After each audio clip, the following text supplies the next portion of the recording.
becomes electrifying in 3 Billboards outside Ebbing, Missouri. It was the year of our Lord 1997 when Frances McDormand collected her Academy Award for playing Marge Gunderson, the lovable pregnant cop heroine of Fargo. At that same time, Martin McDonagh was fast establishing himself as the savant terrible of the Irish and English stage, the brash and brilliant playwright who was more Noel Gallagher than Noel Coward, and more like a long-lost coon brother than either. 4 of McDonagh's caustic tragic comedies, all set in rural Ireland, premiered in 1996-7.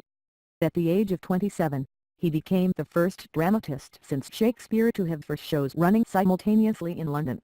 When McDonagh started dabbling in film a few years later, his debut short 6-shooter won an Oscar right out of the gate.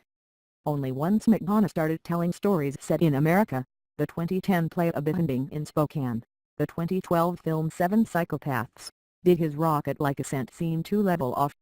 But with the new 3 Billboards outside Ebbing, Missouri, his third and best feature, he's finally begun to grapple with the violence of American life in a way that doesn't feel like the work of a tourist. More than that, 3 Billboards reflects a greater sympathy for its broken characters than does Fargo or a number of other well-loved Coen Brothers crime capers. That sympathy is what keeps McDonagh's film consistently surprising, and what may keep some viewers from embracing it.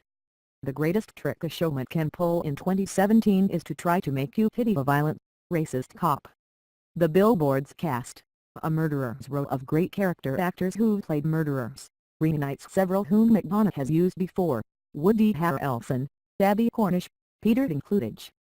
McDonagh has a particular yen for casting Sam Rockwell, whom I saw in the Broadway production of Ebbing in Spokane, opposite Christopher Walken, Anthony Mackie, and Zoe Kazan, as loquacious idiots. In Billboards, Rockwell plays a bigoted patrolman who has managed to hold on to his badge only through the mercy and frankly, negligence of Harrelson's relatively even-tempered police chief. Of the many imperfect to straight-up evil lawmen Harrelson has embodied in recent years, Chief Willoughby is the most compelling. But this is McDormand's movie all the way, and a fascinating bookend to Fargo. In the film she was a dogged but reasonable investigator on the trail of 2 killers. Her Billboards character, Mildred, is herself the grieving victim of a horrific crime, the rape and murder of her adolescent daughter. The assault is discussed in detail but never depicted on screen.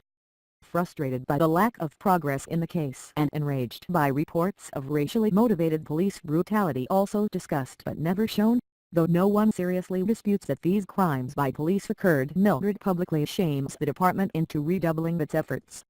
Those 3 pink billboards on a little used country road make it plain to all passers-by that something awful happened here, and justice has not been served. The fictional town of Ebbing, Missouri is played in the film by the Smoky Mountain Hideaway of Sylva, North Carolina, Pop. 2644.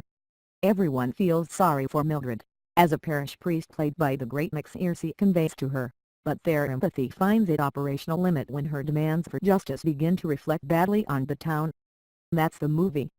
Mildred v. her neighbors, Mildred v. the Copes, Mildred v. the menacing strangers who come out of the woodwork when one criticizes law enforcement, Mildred v. her abusive ex-husband John Hawkes, another great character actor, Mildred v. her high school-age son 20-year-old Lucas Hedges from Manchester by the Sea, Dito, who just wants to work through the grieving process and try to salvage his life. Though it runs just under 2 hours and abandons the single-location milieu of most of McDonagh's work for the stage, 3 Billboards still moves more like a play than a film, given its 5 or maybe even 7-act structure. It's the first of McDonagh's movies to match the maturity of his plays, and the first time he's pushed past writing about hitmen and screenwriters to make something that feels like it could be about your neighbors. The most surprising development is that he's at last exploring how to survive and escape the cycle of vengeance rather than simply working up to one.